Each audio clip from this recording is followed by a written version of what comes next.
Melcher, call Higbie, Jack Burkman, and Kendall, you're all.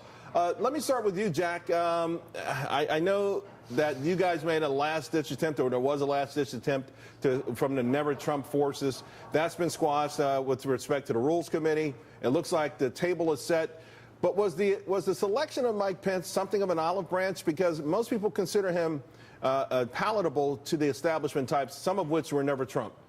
Well, let me make some news here, Charles. First of all, we'll get to that in a minute. The Never Trump movement remains very much alive, not squashed at all by the Rules Committee. We have a surprise waiting for Donald Trump next week in Cleveland. But let me tell you this. I do think Pence was a good selection. If Trump is the nominee, I will support him. I certainly would never support Her Majesty HRC. Pence is a great choice. He brings in the Rust Belt. He pulls the party together.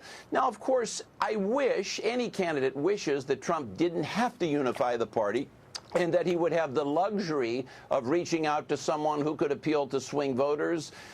Pence really isn't that, but under the circumstances, I think it's a good choice.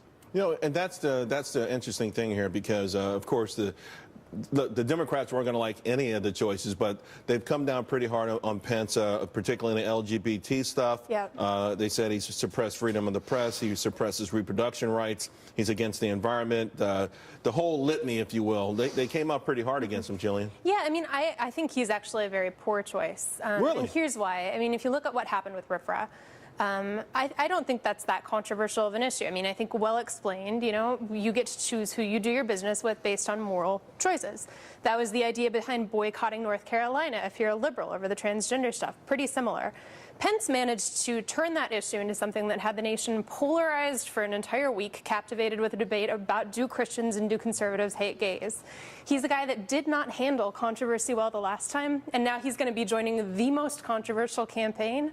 I think it's a disaster. So Jillian Melcher and Ann Coulter are on the same page right there. Carl, yeah.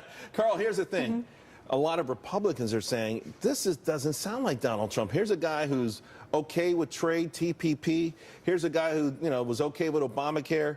Here's a guy who really seems like he would be the antithesis of all the things that Donald Trump won on. Right. Well, I think this is I don't know what happened in those closed-doors conversations, but I'm sure those things were addressed. And Trump's the type of guy who says you're going to get in line or you're going to get out. And I'm sure Pence probably made the agreement. Look, Pence wasn't my first choice. I don't think he's a bad choice, but I think that this is a party unifier for sure, because he needed, you know, he's known to be a little socially but you admit it was sort of a politically correct choice. I think this for is the non-politically correct candidate. This is his first politically correct action. Hey, Charles, let me go to remember. Kendall for a minute. Yep. Kendall, you know, it's interesting. I'm going to read a tweet to you. It was back in December 8th. It says the calls to ban Muslims from entering the United States are offensive and unconstitutional. December 8th, 2015. The tweeter was Governor Pence. Go ahead, Kendall.